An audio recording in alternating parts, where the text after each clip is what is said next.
you're designing in the UK, you're designing in Singapore, and then you think, let's just add Dubai to the mix. Let's just add a third country to the mix and add to the complexity.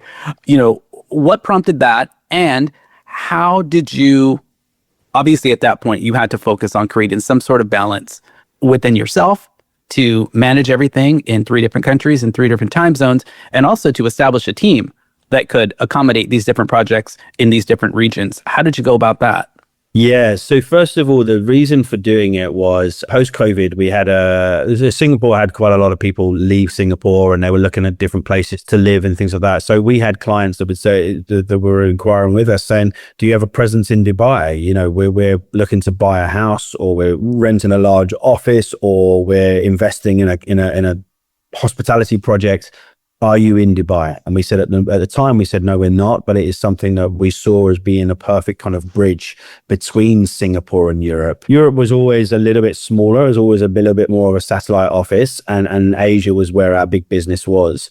I think post-COVID, obviously Asia was a lot slower to open up after the pandemic. And I think places like the Middle East here was booming. The doors were open, it was welcoming people in and everything. So this was always a strategic kind of place we wanted to be. And sort of, as I kind of alluded to earlier on, the time zone between it's 4 hours behind Singapore and it's 4 hours ahead of UK. So it kind of is a great middle ground for that.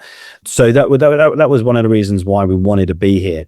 In terms of kind of setting up and finding the right people and working with the right teams, again, COVID played its part massively, because we had gone from having to be very sort of physically present with our clients to all of a sudden Zoom and Google Meet and everything, and online platforms was very acceptable to take meetings and presentations and things like that. So that actually helped us.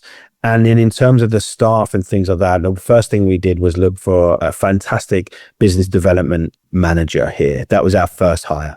It was like, first of all, we need to make sure we've got the business, and then we need to understand kind of what the market is like. And then from there we can build out. So the person we hired was really great. We started off in a serviced office with kind of like a single floating desk, and that person was going out and finding some work for us and everything. And then from there we then decided, okay, now we've got work, now we need a designer. And from there we then were like, okay, we need a designer. What do we need next? And what we actually found was the resource here in Dubai is very, in my opinion, is very rich in terms of kind of technical support and visualization as well. So a large portion of our team, kind of 3D renderers, CAD technicians and things, and they all sit in our Dubai office, which works well with me being here as well, because when we get to that final stage of tweaking visuals and camera angles and things like that, I can literally be in the office with my guys, and we can discuss kind of these final details just to sort of perfect. So then we kind of built it out from there. And at that point, Singapore was obviously already 10 or 11 years old as well. So it was kind of like, it's quite mature at this point, and our pipeline was fairly healthy at the time. And then so it was like, okay, let's look at this new market here. Listen, I love the fact that you emphasize business development when exploring a new market, because in your case, you had proof of concept. You'd already been in business for several years in Singapore. You knew what you were doing. Your business model was solid. It was just a matter of replicating that in a new market. And I love the fact that you led with business development. Let's go find the work, and then we will transition. We'll build a team. We'll replicate this team in a new market. And I think when designers are exploring new markets, that's a very smart approach, instead of, setting up shop and then crossing your fingers that the work will come. You know what I mean? It's like, focus on the business development first.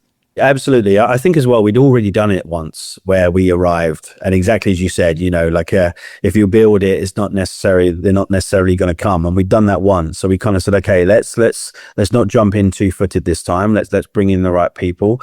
And I think as well, it's about kind of hiring people that are more experienced than you or more knowledgeable than you in their field and in their market, and then asking them, okay, how does this work? What should we be aware of? What do we need?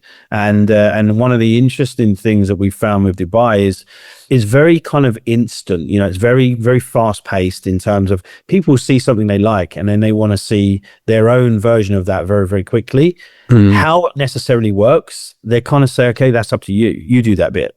So whereas in Singapore, we would spend a lot of time with our clients talking about sort of technical design, talking about configurations of how their storage is going to be configured and things like that. Whereas here, it's a little bit more like, well, you're the expert, you'll kind of tell me that. So then it was like, just go, exactly, and create something different. Create it. I want wow, and you do it. And so what we realized was the way that design was being done more here was, it was the visualization. It was the kind of technical team. We would have to be building kind of 3D models and showing renders and things like that a lot quicker in the process than maybe what we were used to in the UK or in Asia. So again, it's understanding what the market wants, and then also sort of looking at where the market is going. I think for us, we've noticed that Dubai is maturing a lot like Singapore was before, and it's attracting a lot of knowledgeable homeowners and knowledgeable investors. And whereas before, it may have been a little bit, of the Dubai bling, now people are coming in and they're like, I don't want the same things that were attractive 5 years ago. I want far more depth to my design. I want it far more personalized. I want my home to perform for me. I want my home to have a level of kind of wellness included into it, in terms of kind of how it's going to make me feel and things like that. So I think all of that is all sort of part of the mix now. And I think also with property prices increasing over here as well, people want bang for their buck.